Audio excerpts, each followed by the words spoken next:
जय गजानन माऊली. मी मयुरी तुमच्या सर्वांचं स्वागत करते Mayuri Harshal and twins baby या माझ्या चॅनलवर. मागे शॉर्ट व्हिडिओ मी टाकला होता ज्यामध्ये मी माझी सात्विक अशी थाळी शेअर केली होती. त्याला मला खूप छान रिस्पॉन्स आलेला होता. तर म्हटलं चला आज आपण थाळीचा पूर्ण व्हिडिओ तुमच्यासोबत मी इथे शेअर करणार आहे. त्यासाठी मी सगळ्यात पहिले पत्ताकोबीची भाजी करायला घेतली. पत्ताकोबी मी अशी लांबसरच चिरून घेतली होती, कारण जेव्हा आपण अशी लांबसर पत्ताकोबी चिरतो तेव्हा ती शिजायला पण लवकर मदत होते आणि टेक्स्चर पण खूप छान येते भाजीचं. भाजीसाठी हरभऱ्याची डाळ मी भिजू घातलेली होती. एक टोमॅटोसुद्धा कट करून घेतला. त्यानंतर कढईमध्ये तेल, थोडासा कढीपत्ता, त्यानंतर टोमॅटो त्यामध्ये ॲड केला, हिंग टाकलं. हिंग टाकल्यानंतर मी त्यामध्ये 2 चमचे लाल मिरची पावडर छानपैकी त्यामध्ये ॲड करून घेतलं.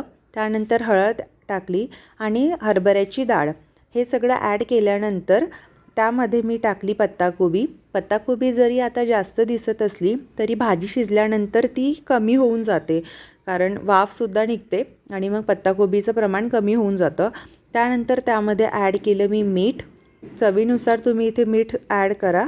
त्यानंतर मधामधात मी पत्ताकोबीच्या भाजीला चमच्याने ढवळत होती, कारण पत्ताकोबी यामध्ये पाणी येते नसतं तर भाजी करपायची शक्यता असते. थोडीशी कस्तुरी मेथी टाकली. अशी माझी भाजी आता रेडी होत होती. त्यानंतर मी लगेच इकडे खीर बनवायला घेतली. त्यासाठी मी बासमती तांदूळ एकदम छोट्या वाटीमध्ये घेतलेला होता. त्याला छान वॉश करून घेतलं. दूध, काजू घेतला आणि 2 विलायची घेतल्या होत्या.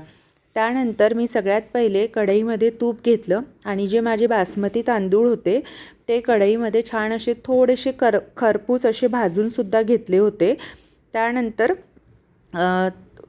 तांदूळ, काजू आणि विलायची हे मिश्रण मी मिक्सरमधून बारीक करून घेतलं. परत थोडंसं त्यामध्ये तूप घालून मिश्रणाला थोडंसं भाजलं आणि त्यानंतर जसं जसं मला लागेल असं मी दूध त्यामध्ये ॲड करत गेली आणि सगळ्यात शेवटी मी त्यामध्ये साखर ॲड केलेली होती. इकडे माझी खीरसुद्धा होत होती. मग मी लगेच आपलं कुकरच्या तयारीला लागली. डाळ भात पण करायचा होता. इकडे भाजीसुद्धा छान अशी वाफ आलेली होती भाजीला. बघा खूप छान असं टेक्स्चर आलं होतं. इकडे खीर सुरू होती आणि इकडे कुकर पण सुरूच होता.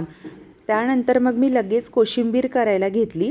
कोशिंबीरसाठी मी काकडी, मुळा, टोमॅटो आणि थोडंसं निंबू असं वापर केलेला होता.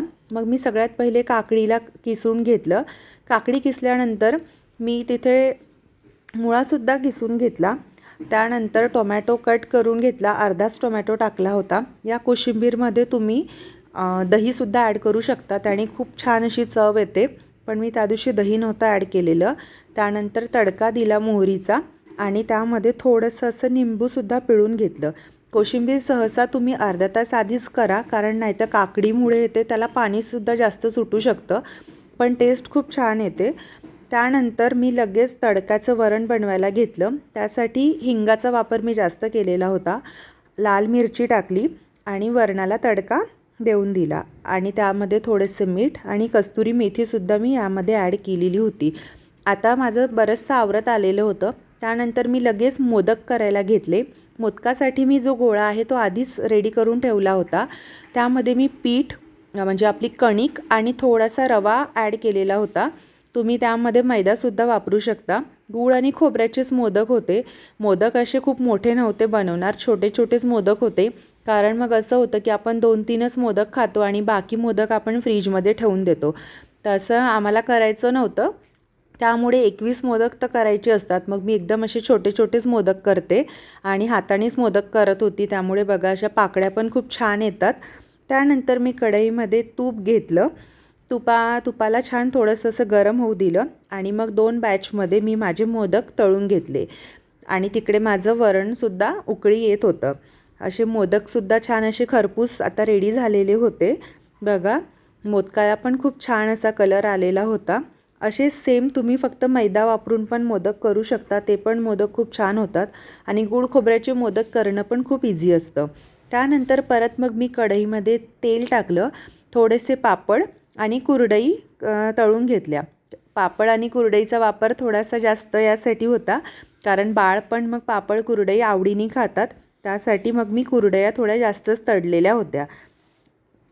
त्याचबरोबर आता हर्षलसुद्धा घरी आलेले होते आता, आणि त्यांनीच येताना सोबत गुलाबाचं फूलसुद्धा आणलं होतं.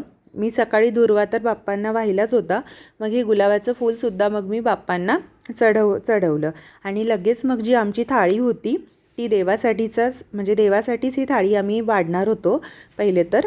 मग सगळ्यात पहिले थाळीमध्ये मी घेतलं मीठ, त्यानंतर मी वाढली त्यामध्ये कोशिंबीर.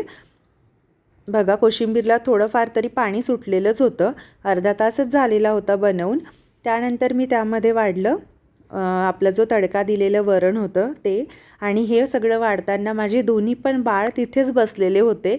माझ्यापेक्षा पण सगळ्यात जास्त उत्सुकता या दोघांनाही असते की आता ही काय वाढणार आहे. त्यानंतर मी भात वाढला आणि मग वाढली त्यामध्ये खीर. 5च मोदक मी ताटामध्ये ठेवले, बाकी जी प्लेट होती मी ती देवापुढेच ठेवलेली होती. आणि त्यानंतर मग मी वाढली यामध्ये पत्ताकोबीची भाजी. पत्ताकोबीची भाजी पण खूप छान शिजली होती. त्यानंतर पापड आणि कुरडई आणि चपात्यासुद्धा केलेल्या होत्या मी, आणि चपात्या, आणि वरून मी यामध्ये तूपसुद्धा घातलं. थाळी ही खूप छान आणि टेस्टी थाळी अशी झालेली होती. तसं पण घरचं जेवण म्हटलं की हे टेस्टीच असतं. आणि या थाळीमध्ये थोडंसं तिखट, थोडंसं आंबट आणि खूप साऱ्या प्रमाणात गोड असं होतं. त्यानंतर आम्ही लगेच आरती केली आणि जवळच असलेल्या गणपती बाप्पाच्या दर्शनाला मंदिरात पण जाऊन आलो. घरी आलो, चंद्रोदय येथे झालेलाच होता. मग आम्ही आमची थाळी एन्जॉय केली. थाळी छान झाली होती. तुम्ही पण करा, कशी झाली ते नक्की सांगा.